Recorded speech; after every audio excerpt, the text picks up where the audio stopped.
Hello everyone. अभी मैं आपको एक टॉपिक बता रहा हूँ जो है सरफेस टेंशन। बहुत ज़्यादा इम्पॉर्टेंट टॉपिक है, ठीक है। देखिए समझिए इसे, सरफेस टेंशन होता क्या है और इसका रीज़न है क्या, ठीक है। देखो सरफेस टेंशन है क्या। सपोज़ ये ए है, ये बी है और ये बीच में पूरा वाटर भरा हुआ है आपका, ठीक है। ये दो पॉइंट्स हैं। अब देखो है क्या, अब मैं ए पॉइंट की बात करूँ तो ए पॉइंट पर आप देख रहे हैं जैसे ये ए पार्टिकल है तो इसके चारों ओर वाटर के पार्टिकल हैं, मॉलिक्यूल्स हैं, ठीक है। तो जिसकी वजह से इसके चारों तरफ जो फोर्स है वो पूरा का पूरा बैलेंस हो जा रहा है, तो कोई भी इस पर टेंशन नहीं आ रहा है, ठीक है ना। कोई भी प्रेशर नहीं पड़ रहा है इस पॉइंट पे। तो वो आपका क्या हो गया, बिल्कुल बैलेंस कोहेजन फोर्स हो गया इस पॉइंट पे। लेकिन वहीं अगर बात करें हम बी पॉइंट की, तो बी पॉइंट पे देख रहे हैं आप, इधर तो है, इधर इधर सब तरफ पार्टिकल है लेकिन ऊपर की तरफ नहीं है। तो ऊपर की तरफ जिससे इस पर फोर्स बैलेंस नहीं हो पा रहा है, ठीक है। तो इसका मतलब इस पॉइंट पर इस पर है अनबैलेंस्ड कोहेजन फोर्स, ठीक है। ये क्वेश्चन पूछा जाता है सरफेस टेंशन का रीज़न क्या है, तो अनबैलेंस्ड कोहेजन फोर्स, ठीक है। ओनली कोहेजन फोर्स आप नहीं, अनबैलेंस्ड कोहेजन फोर्स ध्यान रखेंगे, ठीक है।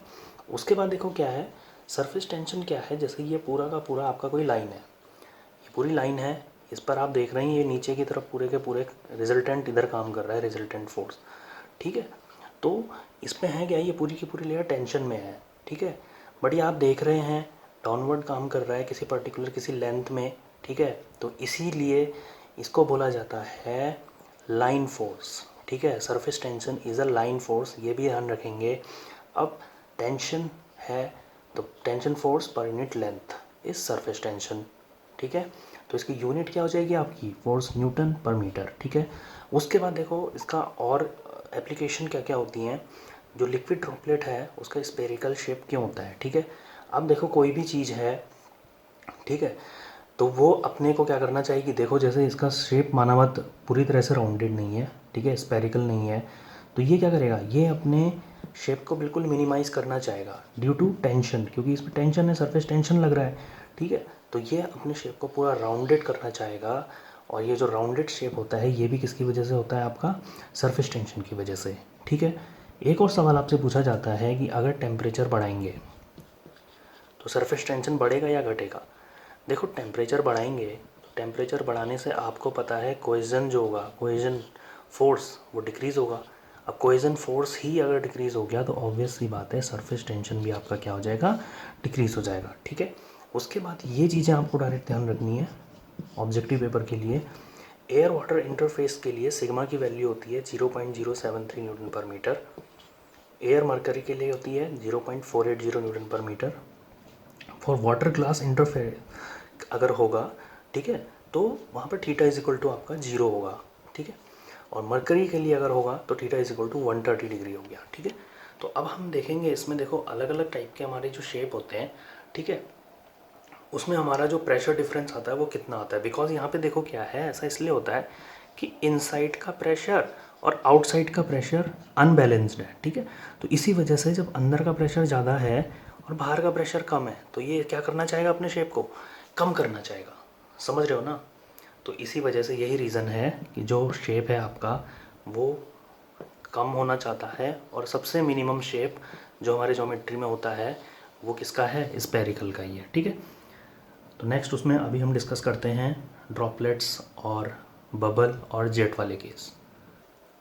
अब देखिए इसमें जो क्वेश्चन आता है आप पे वो आता है प्रेशर डिफरेंस का, ठीक है। तीनों केस में लिक्विड ड्रॉपलेट, सोप बबल और जेट फॉर्मेशन, ठीक है।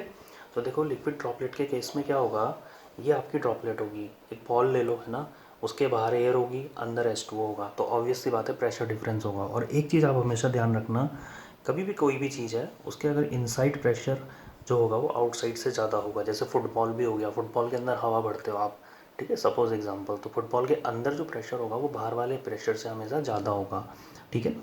तो ऐसा ही इन हर केस में ऐसा है। तो देखो आप क्या करते हैं, बैलेंस फोर्स करेंगे पहले, P इज इक्वल टू तो F बाई ए होता है, sigma is equal to F by L होता है। तो मैं F बराबर कर लूँ अगर, तो P into A is equal to sigma into L, ठीक है।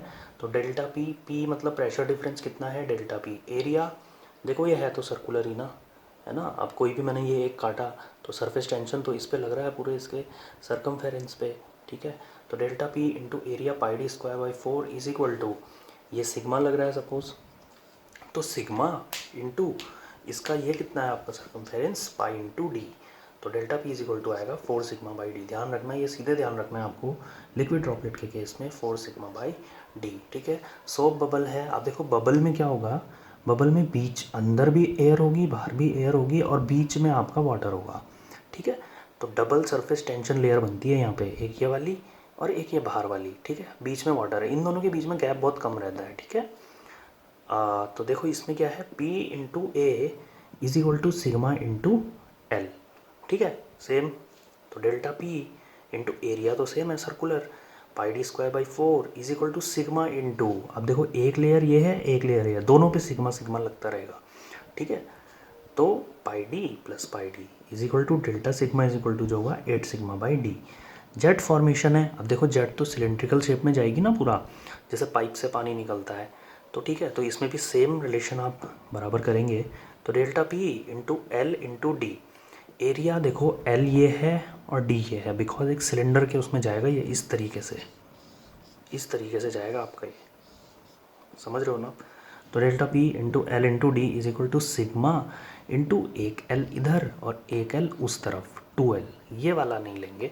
ठीक है, तो एक एल ये एक एल वो, तो सिग्मा इंटू जो लेंथ है आपकी 2L, बिकॉज लेंथ में ये और यही आएगा। ठीक है, तो delta B is equal to 2 sigma by D. ठीक है, तो ये तीनों केस आपको याद रखने हैं और इसके बाद आप कमेंट में एक आंसर क्वेश्चन का जवाब देंगे। ठीक है, क्वेश्चन है कि आप प्रेशर डिफरेंस का रेशियो बताएंगे बबल के केस में, ड्रॉपलेट के केस में और जेट के केस में। ठीक है, तो इसका आप आंसर कमेंट में दें कि रेशियो क्या आएगा इनका। ठीक है, क्योंकि इस तरह के सवाल आते हैं, डायरेक्ट पूछेगा, न्यूमेरिकल में आपकी बहुत हेल्प मिलेगी इससे। Thank you so much.